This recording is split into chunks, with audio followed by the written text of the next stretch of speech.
pourquoi on complique le bonheur. Salut à toi et bienvenue dans ce nouvel épisode. Aujourd'hui, on va parler d'un sujet qui touche tout le monde. Le bonheur. Tu sais, le bonheur, c'est un peu comme un pote relou. Tu l'appelles, il répond pas, mais dès que tu arrêtes de courir après, il débarque tranquille avec un pack de bière. Alors, pourquoi on complique autant un truc censé être simple? C'est ce qu'on va explorer ensemble.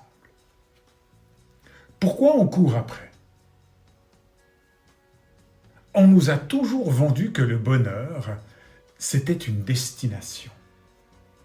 Une maison parfaite, un job de rêve, un compte en banque bien garni, des abdos sculptés, bref, une checklist interminable. Et c'est là que ça devient chelou. Même quand on coche toutes les cases, on n'est pas forcément heureux. Pourquoi? D'abord, il y a la fameuse adaptation hédonique. En gros, ton cerveau s'habitue vite à ce qu'il obtient. T'as voulu cette promotion? Cool. Mais une semaine plus tard, tu veux déjà un poste encore plus haut. C'est un cercle sans fin. Et puis, il y a la pression sociale. Depuis qu'on est gamin, on nous bassine avec des phrases comme « fais des études, trouve un boulot, et tu seras heureux ». Résultat, on finit par croire que notre bonheur dépend de tout sauf de nous-mêmes. Le paradoxe du bonheur. Le vrai problème, c'est qu'on cherche le bonheur là où il n'est pas. On pense qu'il est dans les choses qu'on n'a pas encore, alors qu'il est souvent juste là, sous nos yeux.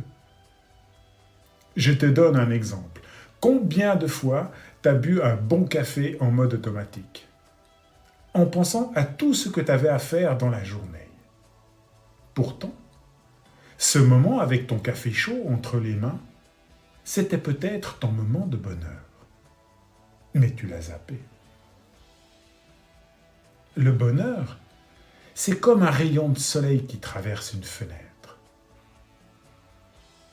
Si tu es occupé à tirer les rideaux, tu le rates. Alors, parfois, il faut juste ralentir et regarder. Comment simplifier le bonheur? Maintenant, tu te demandes peut-être, ok, mais concrètement, je fais quoi pour arrêter de courir après? Voici 3 trucs simples à tester. Prends le temps de